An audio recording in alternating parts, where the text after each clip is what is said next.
I'm gonna get you 30 additional yards on your tee shots. Now, why do I say that? Because I told Paul 3 things and he picked up 30 yards. Here's what I told him. Now, Paul, 70 years old, he's retired, he lives in Florida, and like a lot of golfers, he doesn't have a lot of flexibility or strength. And his swing had gotten really flat and very rough. As a matter of fact, it looked something like this. When he swung it back, his hands were about this high, and therefore the length of his swing was super short. So he had no momentum, no energy, nothing to build off. So the first thing I told Paul is, I said, Paul, you've got to get your lead arm working more straight back and more up. Because when the lead arm works straight back and works up, you get some length to your swing. You get the club head up and it's in a much better position. And it's gonna help you improve your tempo and your rhythm and all types of things like that. Here's the drill that I gave him. I said, 2 steps. First, I said, Paul, just grip it on the side and just lift your arm up like this.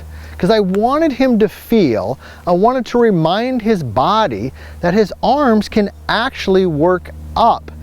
He could turn and move the arms up. A lot of times when we start to turn, the arms go just low and around. It's one of the core concepts of the vertical line swing and why we wrote the book, The Bad Lie, because if we can get length to the swing, we can get some more rhythm, some power, some speed, whatever word that you want to use. So the first thing that I told him was lead arm back, lead arm up. The second drill that we did after we did this one here a couple times, I said, all right, Paul, get set in there. We had him hit a couple shots like this.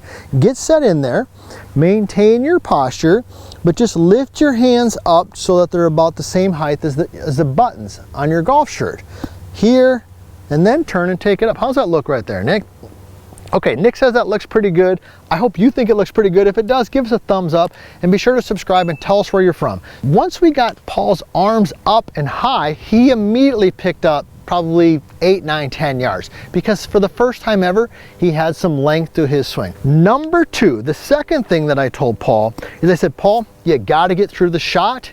You got to get to a point where you finish on your lead foot. When he finished, where he was on his back foot like this. This is a very common position that I see a lot of older golfers in. They're on their back foot like this. Now, a couple things happen when you finish on your back foot. Number 1 is it's a huge distance killer. Any tour professional, good golfer is always on their front foot. The second thing it does is when you finish on your back foot, your arms swing out. So when you're here and your weight stays back, but your arms go forward, weight stays back, arms go forward, the club works out and across.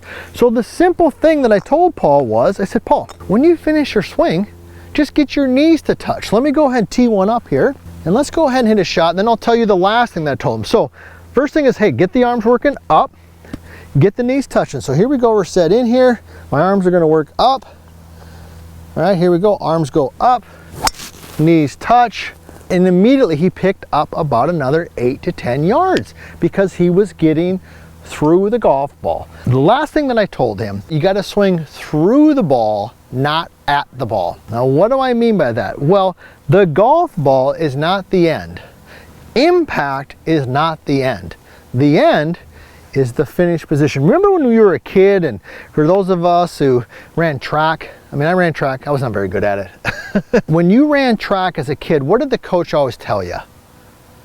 Run through the finish line, right? Run through the finish line, not to the finish line. And it's the same way in golf. We don't swing at the ball. We don't swing to the ball. We swing through the golf ball. Let me go ahead and tee one up here and I'll tell you the tip that I gave him to help him get that concept down. Think of a great driver of the golf ball. Who's that? And he said, well, Jack Nicklaus was pretty good. I'm like, yeah, I would agree with that. He was pretty good. When you look closely at Jack Nicklaus, when you look closely at Greg Norman, 2 of the greatest drivers that the game has ever seen, when they put the club behind the golf ball, before they started their swing, they just raised it slightly or they elevated it slightly. Everybody see that?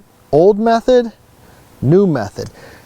Why does that work? Why does that help us run through the finish line versus to the finish line? Because when the club is elevated, it sets a mindset. It sets your mind in a frame of like, hey, this club is in the air and it's going through that ball. It's not going at the golf ball. So let's tie this together. We're going to elevate it right there. And when we finish the swing, boom, we're gonna get the knees touching.